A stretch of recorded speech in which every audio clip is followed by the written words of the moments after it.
What's up guys, Ace Overlord here, back again with some more TF2 gameplay commentary. And tonight I'm playing as the spy on the defending side for Payload Upward. I am using the Ambassador, the Cloak and Dagger, and the Big Earner. Now you may have just heard that and thought, what? You're using the Cloak and Dagger and the Big Earner? And yes I am. And if you're wondering why, it's to prove the point of this video, and that's going to be about some items in TF2 and the ones that are great and the ones that are not so great.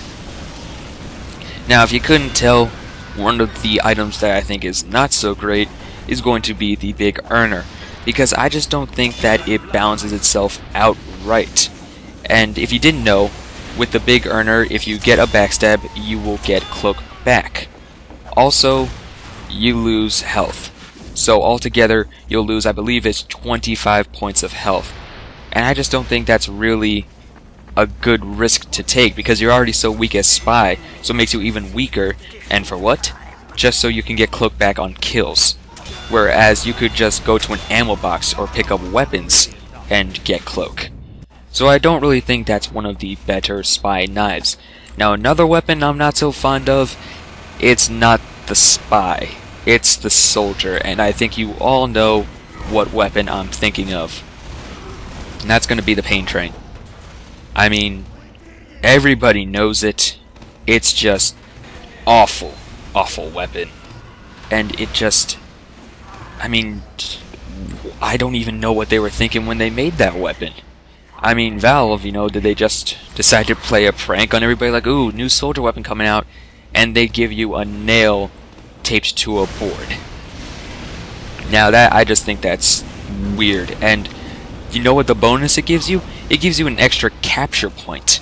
Whereas Soldier's not even one of those classes that's supposed to be capturing anything.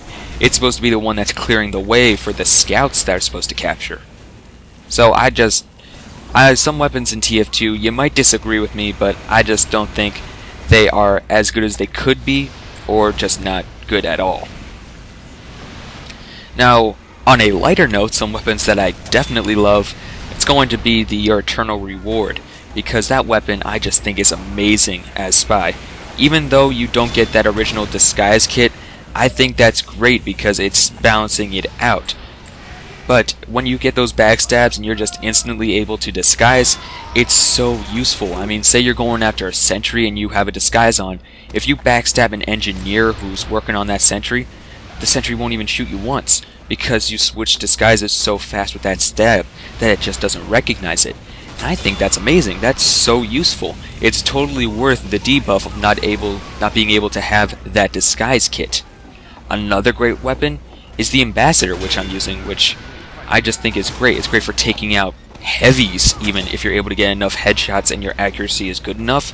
I mostly use it on those snipers that have Razorbacks, because I don't want to have to go through the trouble of shooting them like 3-4 times and them jumping around, crit meleeing me, and then I'm just dead. Instead, I could just do one headshot, one body shot, and it's all good. And I just think those weapons are fantastic. I love what they do. I love the debuffs they give you because it just balances it out. It's way worth it with those, in my opinion. Now you may disagree with me. You may think the Ambassador is totally not worth it because the decrease in body shot damage is just way too much. And that's fine. I mean, your opinion, bro. Free country. It's just, to me, that weapon is fantastic. And this lag here, by the way, sorry if that bothers you. It's not your computer. It's mine. Or the server. I have no idea what just happened there. Anyway, I walked out of that with the medic healing me, which I thought was pretty funny. So, with Valve items in general, some of them have their ups and some of them have their downs. And the reason why I'm talking about this so much is the Christmas update is coming up, people. And a lot of people are thinking, including myself, there better be items, and they better be pretty awesome. Because Valve has had a history of some pretty wacky items, and just no items at all. For the Halloween update, we didn't get any items. Some people might be a little upset about that. Hopefully, the Christmas update brings us more items, and some fantastic items. I mean, the Spycicle, I love that. That was one of my favorite Christmas items. I just think that's so funny, just being able to freeze people. And yeah, in the comments below, please let me know, what is your favorite weapon? And the counter to that, what is your least favorite weapon? And with that least favorite weapon, what do you not like about it? And what would you change? Would you give it a debuff because it's too OP and you don't like people using it? Would you give it a buff because you want it to be better? Or would you just remove it altogether? Let me know in the comments below. I would love to hear what you guys have to say. Now I'm going to get into the final seconds of gameplay here. That's exactly what I was talking about with the Razorback snipers. Just getting that one headshot is so rewarding, and if you have the good aim, like I said, you could probably take out a heavy in like 3 shots, or even a scout if your aim is that good. But that's going to be the end of this video. They're not going to be able to capture this point here, so I hope you all enjoyed. Please leave a like and comment. I would love to hear what you guys have to say on this topic. Are you excited for the Christmas update? What weapons do you like, what you don't like? Just fill that comment section. So until next time, guys, I'm Ace Overlord. See you all next time.